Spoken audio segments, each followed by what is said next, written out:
Huddle, brought to you by the Fields Auto Group. Jaguars senior writer John Oehser, NFL Network analyst and former Jaguar Bucky Brooks, and senior reporter J.P. Shadrick bring you the latest on your Jacksonville Jaguars. Huddle Up starts right now. And welcome in to Huddle Up with Bucky Brooks. It's week 2, the Browns and the Jaguars coming up. Jags offense against the Browns defense. That'll be quite a matchup to watch. Deshaun Watson on the field against the Jaguars. J.P. Shadrick, John Oehser from the Hyundai Studios at the Miller Electric Center. Bucky Brooks with us in Los Angeles, and Huddle Up with Bucky Brooks is brought to you by Fields Auto Group Jacksonville. See Fields first, Jacksonville's premier luxury auto group. Go to fieldsauto.com. Finally, back and moving forward. You call it Look Ahead Wednesday, John. Look Ahead Wednesday. And we're finally in it, Bucky. Good afternoon. What's going on, guys? How you doing? Good. We're looking ahead. That's what Wednesday's about. Yeah, but it's first chance to talk to Bucky, so we got to look back. So that's the irony. A little bit of that. Yeah. Very briefly. Gotta look back. Look back. Yeah, gotta look back a little bit. See if we can get back on track. See if we can go 1-0 for the week. You know, get back on track. How does a team get past that? I mean, that is a deflating finish to that game in Miami. It seemed like just in the locker room a minute ago, everybody's in pretty decent mood, moving ahead, fine. It's 16 to go, right? But well, as a player, you know you let one slip away. Yeah, no, it's tough in the moment to deal with, and I would say it's tough in the circumstances that the Jaguars are in, just coming on the heels of the collapse at the end of last season. To have a game that you lose where, look, you're dominating the game. You're controlling the game for almost 3 quarters, and you let it slip in the 4th quarter. It kind of brings you to that, here we go again.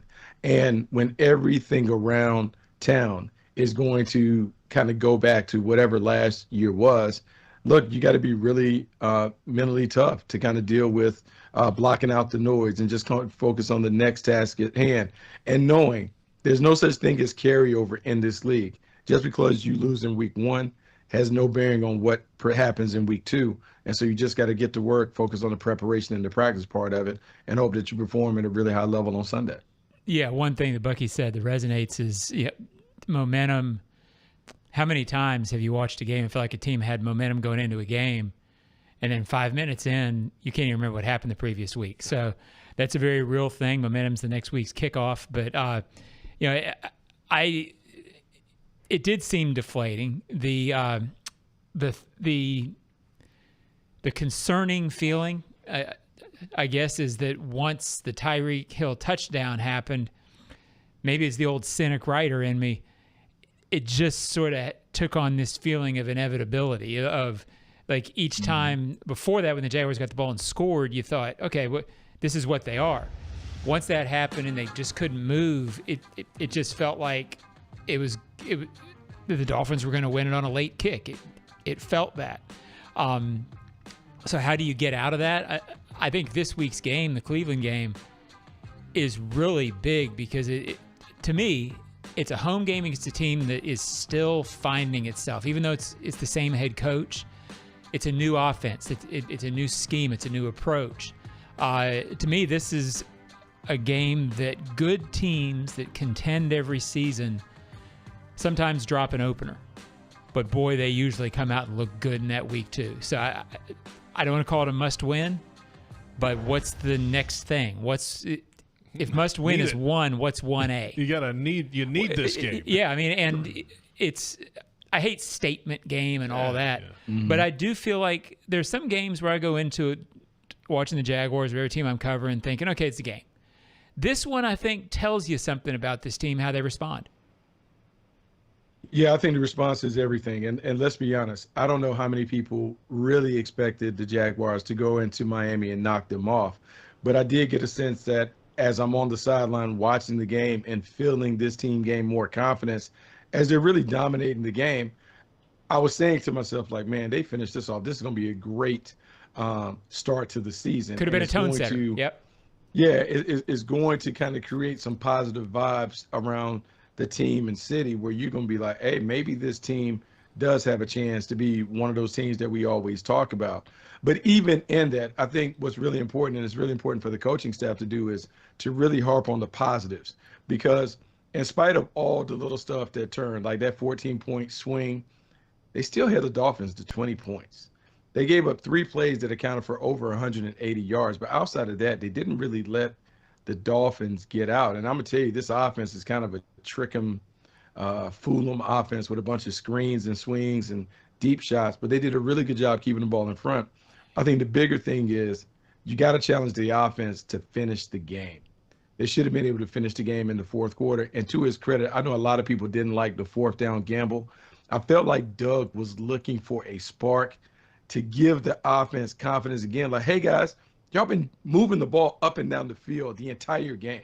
Just do what you need to do on this moment. And when they didn't get that, coupled with the other stuff, I just felt like the offense lost a lot of confidence, more so than the rest of the team losing confidence after Travis's fumble. Yeah, I think if you're looking for, I don't say silver linings, but for things that you think, okay, what are they now going forward? You know, there's the result of the game, and then there's what did you see that you liked, that you feel like is sustainable, that they need.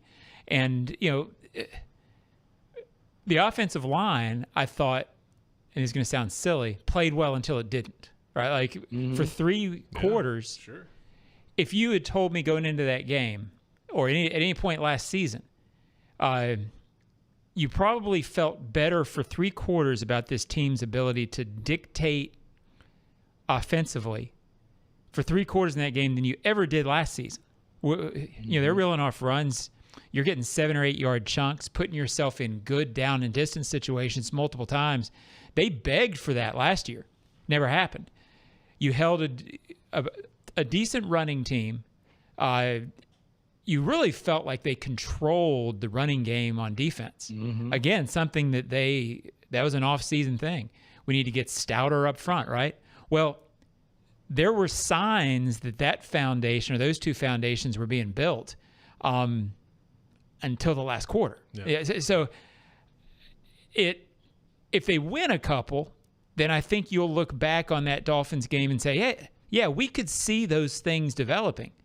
But like I said last week, when you've lost 6 of 7 now, we're not looking for foundation builders at this point. You got to win Sunday. You got to win some football games to get back at the top of the division. So the game this week against the Browns is presented by Everbank. Advantage you. Make the most out of your money at everbank.com/Jaguars. So this is Look Ahead Wednesday. Sure is. Sure. We're going to put that Dolphins game behind us starting right now and move ahead to this Jaguars offense against the Browns defense and defensive end Myles Garrett, Doug Peterson earlier today. Hard to just block him one-on-one, even with offensive tackles. I mean, it's a challenge, and particularly on 3rd down or 2nd long when they think you're going to pass. It's you got to spend the resources to slow him down. Hey, give him a lot of respect, and that's what teams do, right? I mean, that's what you see it on film all the time, and it's just it's the respect of who the player is, you know. Yeah, we know Myles Garrett, the reigning Defensive Player of the Year in the NFL. They also have players at every level, really. Jeremiah Owusu-Koramoah, JOK, just signed an extension. Denzel Ward has been to 3 Pro Bowls, including last year at corner, former first-round pick. And Jim Schwartz is the coordinator. Doesn't get much easier this week, Bucky. This Browns defense has some pieces to it. Though they gave up what they gave up last week to the Cowboys, you know they have the personnel to do some things. Yeah, they do have the personnel to do some things. And it'll be interesting to see what kind of energy they bring to the field. They were embarrassed last week against the Dallas Cowboys. Normally in the NFL, teams are very prideful. After you have a stinker like they did, they bounce back and play at a higher level. And so the Jaguars should expect to get the best version of the Browns. That said, offensively, there's still a lot of work to be done with this offense. As well as they played for most of the game, it still was a game that we were missing Christian Kirk because he didn't play very well. Yeah. You didn't have Evan Ingram make a big impact on the game. And to be honest, Travis Etienne didn't have a big impact on the game in a positive fashion. And so to think that you were able to dominate a game with Gabe Davis, Brian Thomas Jr., and Tank Bigsby kind of playing in the lead roles, you should feel hopeful that, hey man, if your A-level players play at a high level, you can be able to put up points regardless of who the opponent is. I have a question for the respected national analyst, JP. So as soon as we can find one. No. One of these days. Look, is Myles Garrett the best player in the NFL who doesn't play quarterback? I think you make the argument. You have to put him up there. You have to put T.J. Watt up there. Either way, he's a game record that absolutely deserves to be in, the top 5 in terms of just football players in the league. He's a difference maker. He's super athletic. He's freakish, so you have a tough time blocking him one-on-one. And as you begin to set your game plan to dealing with him, you got to deal with some other talented players. But, yeah, he is a game breaker. He certainly can tip the scales in the Browns' favor just by himself. He's also a guy, it seems like every time you watch him, there's some defensive players who get sacks. With Garrett, he seems to always get pressure. And, I mean, sometimes teams can take away a sack guy. But then the special ones, they figure out a way to do it. And Myles Garrett seems, every time I watch the guy, no matter what the defense or what the offensive line does to him, he figures out a way to impact the game, which is really hard when you've got teams scheming against you. I mean, Aaron Donald was that guy probably before he's sitting on the couch now, right? And he did it from the interior, which was so really incredible, right? But now that he's gone, Bucky, these are the guys left. Yeah, no, these guys are really good, man. And they're really good. I mean, they're just really good within their scheme, and they find a way to be able to get it. And Swartzy's going to always have a little extra something for the Jaguars, just given the relationship that he has with Doug Peterson. Very competitive because they were on a staff that won a Super Bowl together. And so he's going to try and unleash those guys. And there's a sense that for the Browns, they kind of want to bully you if you allow them. To me, this is more of a test of the toughness and tenacity of the Jaguars, more so than anything else. Can you deal with the energy and the effort that the Browns are going to bring coming off of a loss? Can you exceed that and then really get the execution part down? Because if they bring the effort, the toughness, and then the execution, they'll have their way with the Browns. But you got to really win in all 3 areas. You're going to run the ball at them, right? Especially on first. I mean, you got to get that second and short going. They didn't have that much at all late in the game last week. Is this a running game for the Jags? No, I mean, I think the Jags are going to do what they do. I don't think we'll ever be one of those teams that are kind of like the classic Fred Taylor MJD teams. I think we run to run the game out at the end. But this is one where you're going to pass early, try and jump up to the lead, and then the running game becomes a bigger factor in the late third, early fourth quarter to kind of salt it away. I will say you have to be encouraged by Tank Bigsby and what he was able to do. To me, when I look at Tank Bigsby, he has the makings of being an RB1, like a workhorse back with the physicality and toughness to run up in there. He has to play a role, but it doesn't necessarily have to be a run-heavy game plan for the Jaguars to knock off the Browns. Yeah, I think the interesting thing about the Browns, I talked to Tony Grossi from Cleveland, who's covered the Browns forever, and the one thing he said to me that really stood out was this was really a run, Nick Chubb-oriented offense in the past, and it sort of changed everything to tailor to Deshaun. Right. And so it strikes you that with all the troubles that Deshaun has had on the field, that's the element to me that feels uncertain with the Browns that you should be able to take advantage of.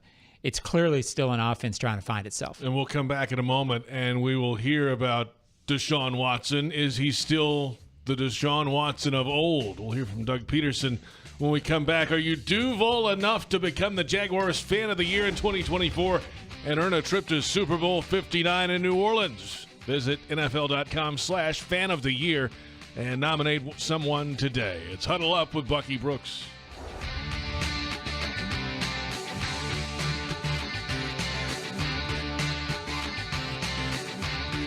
Hello, I'm Dan Fields, and we have some great news.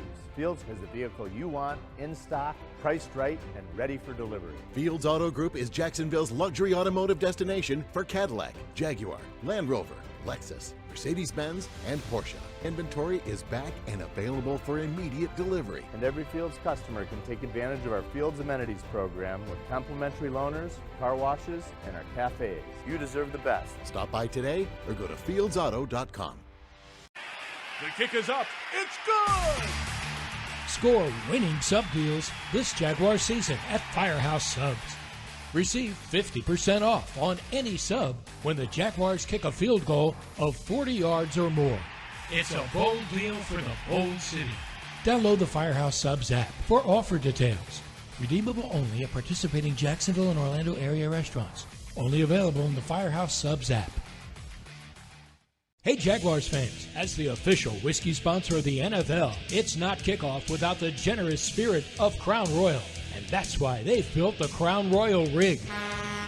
An absurdly awesome 18-wheeler delivering the generous spirit to stadiums and tailgates across the country. Follow the Royal Rig on its journey from city to city, bringing together local cuisine, NFL legends, and the opportunity to pack a purple bag for charity and win tickets to Super Bowl 59. Visit crownroyal.com for rules and more. Please drink responsibly. Looking for the perfect place to host a business trip, corporate group, or social gathering? Look no further than the award-winning Sheraton Jacksonville Hotel, proudly part of the Marriott family of hotels. Centrally located next to the St. John's Town Center off Gate Parkway in JTB, they offer everything you need, whether you're hosting a meeting or just unwinding with friends at the BC Grill and Patio.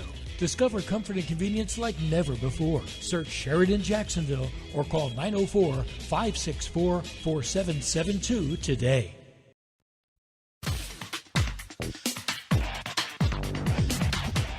That he's a good football player, and you know, they went after him and wanted him to be the quarterback there, and he's still a dangerous guy, you know, throwing and running the football. And John alluded to the fact that when we played him years ago, back when he was in Houston, he had a heck of a football game, and he's got that in him, you know, and very capable of doing that. So can't fall asleep on it, you know. Can't lose focus on it. Just again, another good player in this league that you got to give a lot of respect to. Head coach Doug Peterson earlier today, full press conference at Jaguars.com. Deshaun Watson sacked 6 times last week against the Cowboys. Welcome back. It's Huddle Up with Bucky Brooks. Be there for the home opener this week when the Jags host the Browns. We'll celebrate Hispanic heritage. And the Jags will take the field at the bank for the first time during the 30th season against that guy. Lock in your seats at Jaguars.com/tickets. Well, I mean, he's undefeated against the Jags all time, 6-0, but the last time he played the Jaguars in Houston was 2020. It has been a long time. There's been a lot of things, a lot of life has happened on and off the field, Bucky, for Deshaun Watson. So the question is he still the same Deshaun Watson when everything's right? I don't know, because we haven't seen the old Deshaun Watson in a long time. If you go back and think about, this guy was a 3-time Pro Bowler within the first 4 seasons of his NFL career. And from that point, we've seen him hold out. We've seen him serve a suspension for 10 games that kept him off the field. And then we saw him play 6 games before an injury last year. It's been a long time since we've seen that vintage Deshaun Watson. But like Doug Peterson said, you don't accomplish the things that he accomplished early in his career without still having some of that inside of you. It's one of those things, though, where you don't want to poke the bear. You don't want that person to show up. And so I think you're very respectful when you talk about his game and his talents. You're very mindful of what he has been in this league at times. But I think when you look at the tape, you see a much different player, and you try to build your game plan around some of the weaknesses that show up on tape. But yeah, like, he can be dangerous. But I think the one thing that the Jags want to do is don't give him a reason to feel any confidence. So early, you got to make sure that you're on your P's and Q's, and don't give him a layup. Don't give him a big play early where he can juice it up and get his swagger back. Yeah, I think you've got a quarterback who clearly is talented and clearly has played well against this team. And John's getting a phone call, Bucky. my apologies. Oh, my goodness. I got a lot going Coach, on, Bucky. I mean, what are we doing? I think Coach Carlton would find him. Well, yeah, that's a fine. Absolutely. Tom knows where to find me. Coach Brooks is going to find him. So I think with Deshaun, he clearly, like Bucky said, there are great games in that player. The way to keep a quarterback who hasn't put it together in this scheme yet this season from doing that is to apply pressure with 4. And this is a team that is supposed to be able to do that in the Jaguars. I thought they did a decent job on that against Tua. Tua gets the ball out very quickly. It's hard to have results with that. But the Browns are not that sort of an offense. Deshaun will hold the ball. He will run into sacks. That's been his the negative to his positives, which are dynamic playmaking ability, is he gets sacked a lot. So this is a game where you should be able to do it. If things are going right for you, you disrupt him a lot and force him to have a 4-sack turnover game. If things aren't going right, he's outside the pocket and he's making you pay for not staying in your lane defensively. Yeah, and I think you got to come after him. I think you got to come after him selectively. If anything, I'm a firm believer that the defense should walk away from that last week's game having dealt with Tyreek Hill and Jalen Waddle, having played so much man-to-man. And yes, both of them went over 100 yards. But there was never a feeling that the Tyreek Hill, Jalen Waddle thing was overwhelming the Jags. If you take that confidence knowing that you go match up, play man-to-man, even though Doug it was very contentious talking about it being match coverage as opposed to man coverage, but it seemed like it was a lot of man-to-man when I was down there looking. But you should take the confidence knowing that, hey, we're able to match up against some of the faster, more explosive and dynamic weapons in the league. Taking an opportunity to play man-to-man against Amari Cooper and Jerry Jeudy should give us an even better chance to really put clamps on this offense. And then I think what it is you wait for number 4 to implode. Can you make the game tight on him? But at some point, he makes the mistake, because everyone has to understand, as great as he was, he is a player that now feels a lot of pressure. A lot of people around town talk about he's an albatross around the neck of the franchise because of that big contract. There's this conversation about, will he ever be what he once was? He hears all of that. And then when you add in the other layer of the legal development from this week, there's a lot of stuff going on. And so if you're the Jaguars, the best thing you can do for a player that's reeling from a bunch of things on and off the field, jump on him early. Don't allow him to get confidence and kind of let him wallow in the pity, and hopefully it becomes a big party for you on the other end. Yeah, I thought you're not looking back too much to week 1, but I thought it was an impressive, again, I don't know if it was matchup zone or man-to-man. By the way, I got a question for the scout. What is the difference between match and man? Okay, so what match is it is zone concepts with man-to-man principles. So if I'm covering you and say you were walking across the room to where John is, at some point there's a designation where I'm like, hey, John, you're going to take him from here and escort him the rest of the way throughout the room. And it's still man-to-man, but you're just doing some things. And the way that it helps is a lot of the motions and all the things that the Miami Dolphins were doing were really designed to disrupt man-to-man. But if I tell you where we count wide receivers from outside in, where the outermost guy is 1, the second guy is 2, and the third guy is 3, and whoever the final number 1 is, that's your man. Well, if you're motioning and doing all that, it doesn't matter, because I stop at the guy that's number 1, and he's my man. And in essence, that's what the Jags were doing. It clears up the picture for the defense, which is why they were so effective being able to play man-to-man without getting picked and rubbed and knocked off from all the, I would say, the gimmicks and trickery that we saw from the Miami Dolphins. Regardless, they played enough man concepts that it was gutsy against that team. I mean, and 100%. If they're going gutsy to do that against that team, I thought it was a tone-setting game for the defense in that sense, that Ryan Nielsen told his guys, hey, you can make an argument that they're one of the tougher teams in the NFL to play that way against. And he said before the game, hey, we're going to play our way no matter who we're playing against. They went out and did it. I think they probably take confidence overall from it. He gave 400 yards, but like you said, I think overall there's so many good things they can point to that, I'm sure he's saying this week, hey, guys, if we can do it against that team, this 100%. Is how we're going to play. This is who we are. Yeah. 100%. I know he has to be doing that, particularly when you think about the amount of young players that were on the field. Jones and Monteric Brown and some of the other guys, Antonio Johnson, all of those guys, they were rotating. And it's another thing that we won't keep referencing the first game, but, man, the amount of players that had an opportunity to roll in and out the game, the experience that they've gotten, it's only going to help this team later. And I know right now everyone is kind of prisoners of the moment and, oh, you're 0-1, we lose this game, you could be 0-2 and what happens. But it's a marathon, it's not a sprint. If this team continues to develop, continues to grow, you want to be playing your best ball at the final half of the season. And so it should be encouraging how many young players played and contributed. you knock on wood that everyone's still going to be available. But yeah, I think it was a step in the right direction. Jags fans want customized Jags furniture for your home? Well, check out zipchair.com and browse all customizable options. ZipChair, furniture for fans. In a moment, we'll take a look at Travis Etienne Jr. and his bounce-back ability. It's Huddle Up with Bucky Brooks.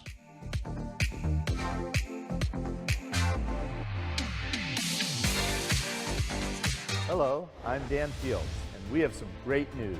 Fields has the vehicle you want, in stock, priced right, and ready for delivery. Fields Auto Group is Jacksonville's luxury automotive destination for Cadillac, Jaguar, Land Rover, Lexus, Mercedes-Benz, and Porsche. Inventory is back and available for immediate delivery. And every Fields customer can take advantage of our Fields Amenities program with complimentary loaners, car washes, and our cafes. You deserve the best. Stop by today or go to fieldsauto.com. The 2024 season is Pawsome. Register your pet for the Four-Legged Fan Club, presented by Forever Vets Animal Hospital. Your furry friend can access exclusive merchandise, events, and sweepstakes throughout the season. Fan club members will be automatically entered to win the Pet of the Game sweepstakes, with 2 Jags tickets and sideline passes for pet owners, and the chance for your pet to be featured on the video boards as Pet of the Game. Visit Jaguars.com/promotions/Four-Legged Fan Club to sign up. Chelsea here. Tired of those drafty windows and high energy bills? It's time to upgrade with Renewal by Andersen. Right now, during our exclusive sale, you can save big on custom-built, energy-efficient windows and doors designed to keep your home comfortable and secure all year round. Our Fibrex material is 2 times stronger than vinyl, providing superior durability and impact resistance. Plus, with flexible financing options available, there's never been a better time to make a switch. Visit bestwindowsflorida.com to schedule your free consultation today. Proud partner of the Jacksonville Jaguars. Restrictions apply. License number CGC 1527613. It's game time, Jaguars fans, and Publix knows that football is all about pairings. A high-scoring offense paired with a stingy defense, a rocket-armed QB paired with a dynamic wide receiver. And at Publix, you can pair hot deli chicken tenders with savory dips, delicious sub-platters with ice-cold beverages, and you can pair these tailgate essentials with an entire parking lot full of Jaguars fans chanting, Duval! Gear up for your tailgate at Publix, the official supermarket of the Jacksonville Jaguars.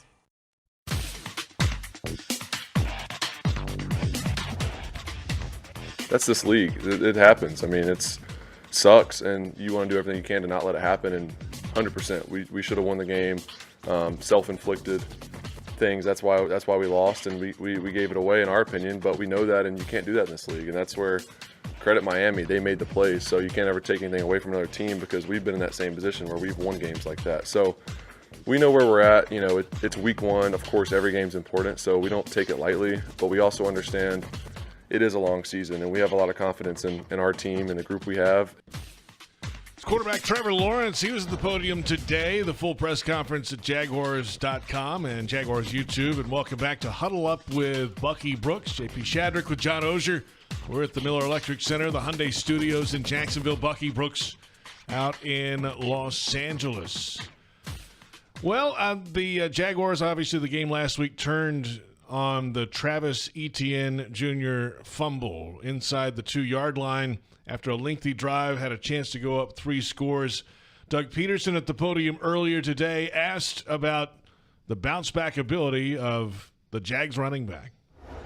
1, he's self-motivated. 2, he and I spoke even during the game Sunday and then afterwards, you know, and I just reassured him that we're going to continue to give him the football. And I think that's the next best thing is to get him right back on that horse, as they say, and keep feeding him the ball. And I don't want him to be tentative, you know, cautious. I still want him to attack, be aggressive, and just learn from it.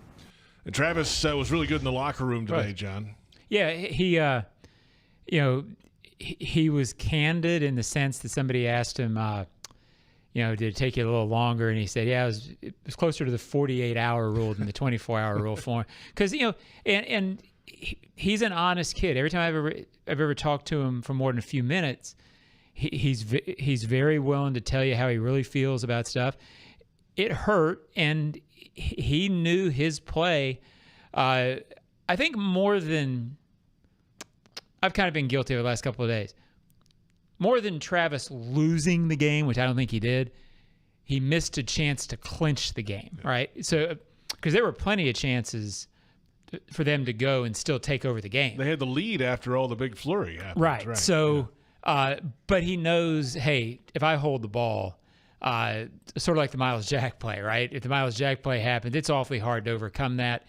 Once he fumbled, the Dolphins did not have to play uphill the rest of the game. You could sort of call your offense.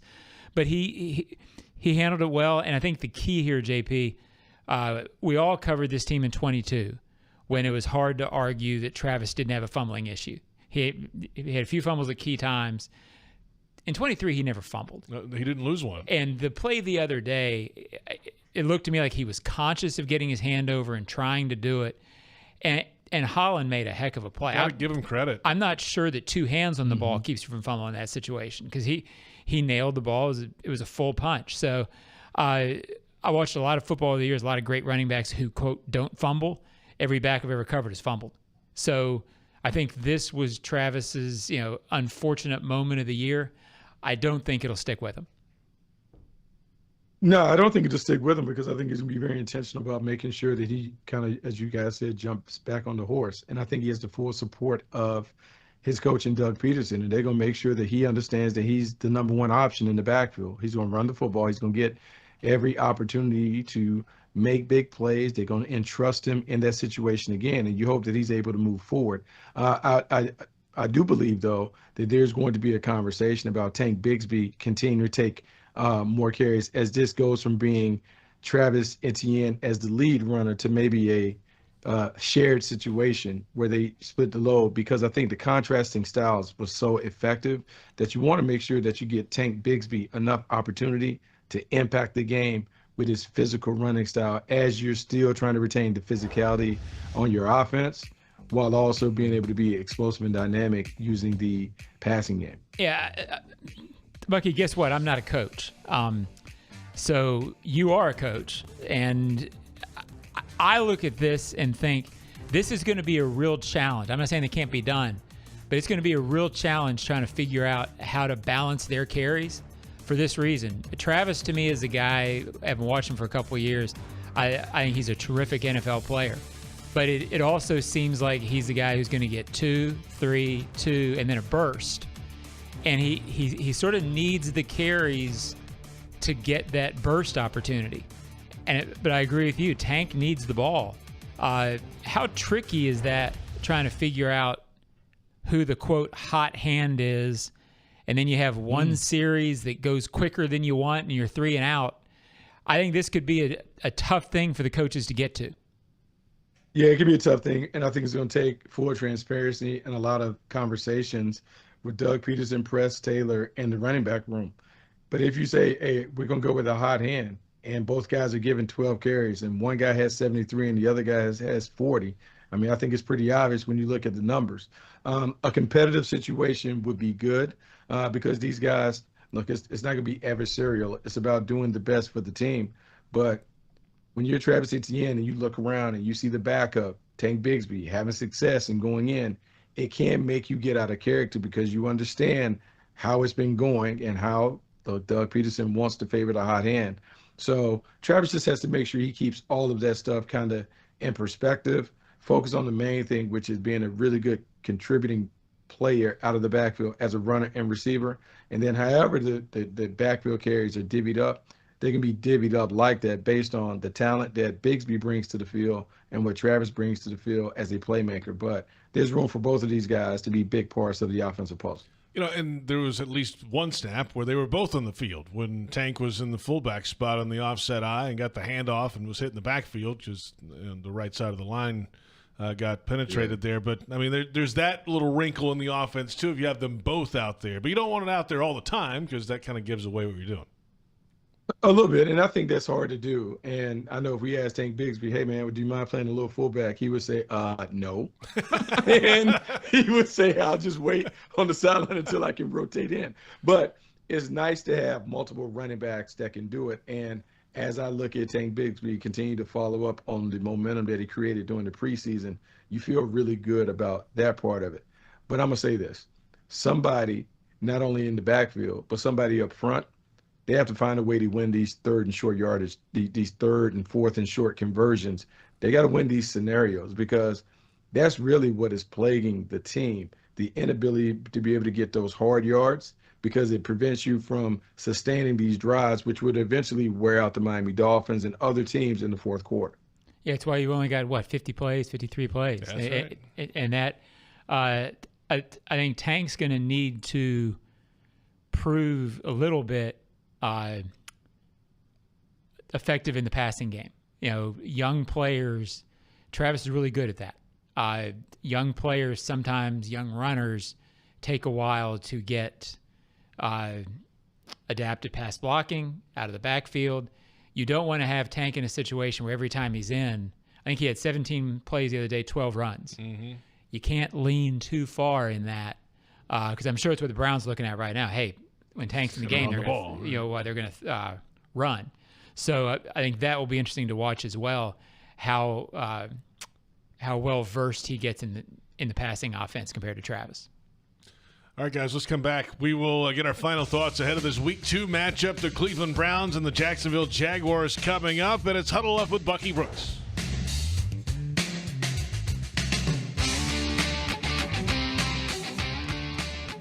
Hello, I'm Dan Fields, and we have some great news. Fields has the vehicle you want, in stock, priced right, and ready for delivery. Fields Auto Group is Jacksonville's luxury automotive destination for Cadillac, Jaguar, Land Rover, Lexus, Mercedes-Benz, and Porsche. Inventory is back and available for immediate delivery. And every Fields customer can take advantage of our Fields Amenities program with complimentary loaners, car washes, and our cafes. You deserve the best. Stop by today or go to fieldsauto.com. Listen up. Just like football, timing is everything. Only water your lawn when necessary. And always check the weather before turning on those sprinklers. Save water, save money, and score big. It's a win-win. Whether you're on the field or at home, we're all on the same team. Florida's water. It's worth saving. This message brought to you by the St. Johns River Water Management District. Visit sjrwmd.com for more information. Looking for the perfect place to host a business trip, corporate group, or social gathering? Look no further than the award-winning Sheraton Jacksonville Hotel, proudly part of the Marriott family of hotels. Centrally located next to the St. John's Town Center off Gate Parkway in JTB, they offer everything you need, whether you're hosting a meeting or just unwinding with friends at the BC Grill and Patio. Discover comfort and convenience like never before. Search Sheraton Jacksonville or call 904-564-4772 today. The Jaguars bring performance, strength, and passion to every play. And you'll find the same when you bank with Everbank. Open an Everbank Performance Savings account and score serious savings. See what you could earn at everbank.com/Jaguars. Everbank, advantage you. Member FDIC and the official bank of the Jacksonville Jaguars.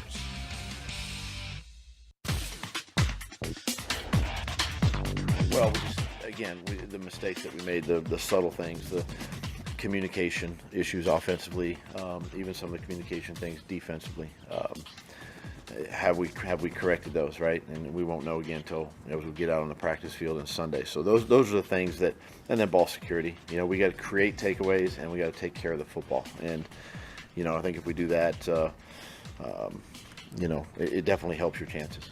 Head coach Doug Peterson today on what he needs to see to not have the loss linger over to this week. And welcome back. It's Huddle Up with Bucky Brooks, brought to you by Fields Auto Group, Jacksonville. See Fields first, Jacksonville's premier luxury auto group. Go to fieldsauto.com. You know what I think, JP? What's that? I think it's a tough week for Doug to stand up in front of the media. Not that he minds the questions or anything like that.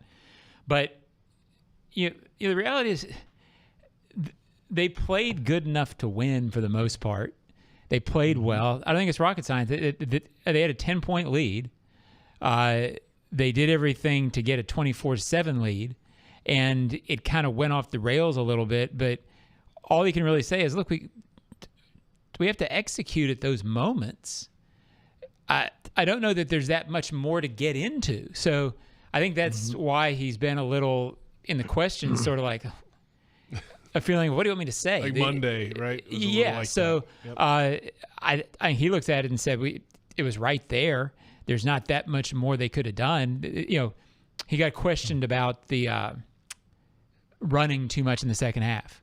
Well, if you watch the game for 40 or 38 minutes or 40 minutes, 45, it felt to me like when they were calling runs, I was thinking, well, that's what's roll with it. That's what's working.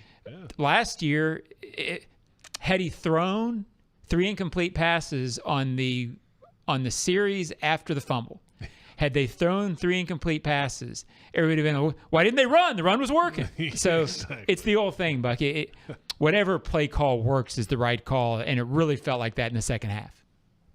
Yeah, no, and I do feel like there's this agenda or this movement to kind of get after Doug Peterson because he's been really coy about who's calling the plays and those things. And I think the fighting public, the football world, is mad because he just hasn't revealed, like, hey, man, I'm calling the plays, or press calling the plays. That's what it is.